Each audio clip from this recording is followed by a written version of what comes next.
बिस्मिल्लाहिर्रहमानिर्रहीम।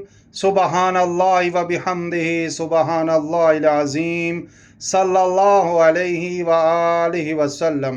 नाज़रीन कराम अस्सलामु अलैकुम। सुल्तान महमूद गज़नवी का दरबार गैर मामूली जलाल और शान से सजा हुआ था। उलमा, मशाइख, वज़रा, उमरा और सरदार बैठे थे। हर चेहरा जलाल, इल्म और वक़ार की झलक लिए हुए था। अचानक सुल्तान महमूद गज़नवी की आवाज़ गूंजी जो हर दिल पर असर डाल गई। सुल्तान ने दरबार में मौजूद सबको मुखातिब करके एक सवाल किया, क्या मेरे दरबार में कोई ऐसा है जो मुझे हज़रत ख़िज़र अलैहिस्सलाम की ज़ियारत करा सके? ये सवाल जैसे हवा में मौलिक हो गया। सब ने एक दूसरे की तरफ देखा मगर किसी ज़ुबान से जवाब ना निकला। बड़े बड़े उलमा और सूफिया भी खामोश रहे। अचानक एक कोने से एक कमज़ोर सा शख्स उठा। वो देहाती कपड़ों में मलबूस था। चेहरे पर धूप की झुलसी हुई रंगत और मेहनत की लकीर नुमाया थी, मगर आंखों में से एक अजीब एहतमाद था। उसने झुक कर कहा, जहां पना, अगर आप इजाज़त दें तो मैं ये खिदमत अंजाम दे सकता हूँ। सुल्तान ने चौंक कर पूछा, कैसे?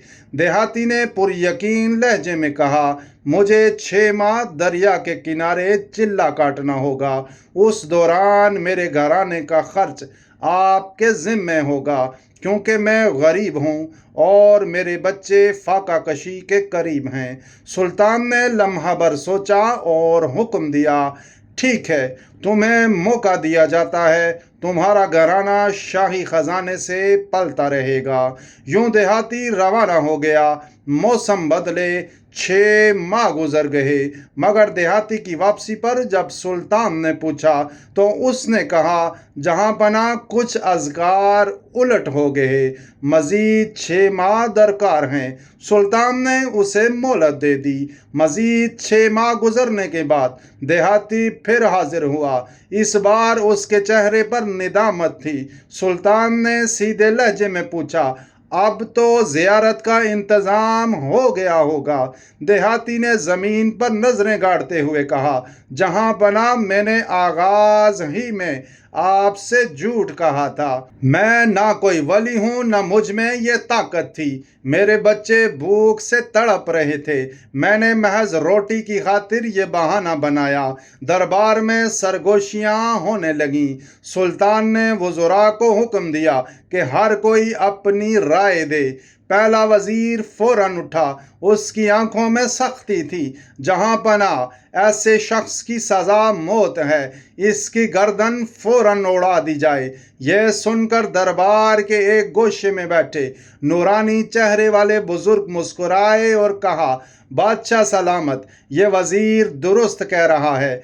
दूसरा वजीर उठा, मेरे नज़दीक ये शख्स धोखेबाज है। इसे कुत्तों के आगे डाल दिया जाए ताकि शदीद तकलीफ और जिल्लत के साथ मरे। वही बुजुर्ग बोले, ये राय भी दुरुस्त है। अब सब की नजरें गुलाम अयाज पर थीं, जो हमेशा नरमगो और बुर्दबार जाना जाता था। सुल्तान ने पूछा, अयाज, तुम क्या कहते हो? अयाज ने आजिज़ी से कहा, जहां पना, इस शख्स के सबब 1 साल तक एक गरीब खानदान पेट भरकर खाना खाता रहा। आपके खजाने में कोई कमी ना आई और आपकी शान में कोई फर्क न पड़ा। बेहतर यही है कि इसे माफ कर दें, वरना इसके बच्चे भूख से मर जाएंगे। नूरानी चेहरे वाले बुजुर्ग ने फिर सर हिलाया और कहा, अयाज की बात भी सच है। सुल्तान की पेशानी पर सवाल उभर आया, बाबा जी, आपने तीनों की राय को दुरुस्त कैसे कहा? बुजुर्ग ने पुरसुकून लहजे में कहा, पहला वजीर कसाई घराने का है, गले काटना उसकी फितरत है। दूसरा वजीर शिकारी खानदान का है, कुत्तों से शिकार कराना उसकी पहचान है। जिस रियासत के वजीर ऐसे हों, वहां लोगों का भूख से मरना कोई मायूब बात नहीं। गलती आपकी है जो इन जैसे वजीर रखे हुए हैं। तीसरी राय अयाज ने दी, چونکہ ایاز سید زادہ ہے اور سید کی شان یہ ہے کہ بدلہ لینے کا خیال بھی دل میں نہ لائے بلکہ معاف کر دے۔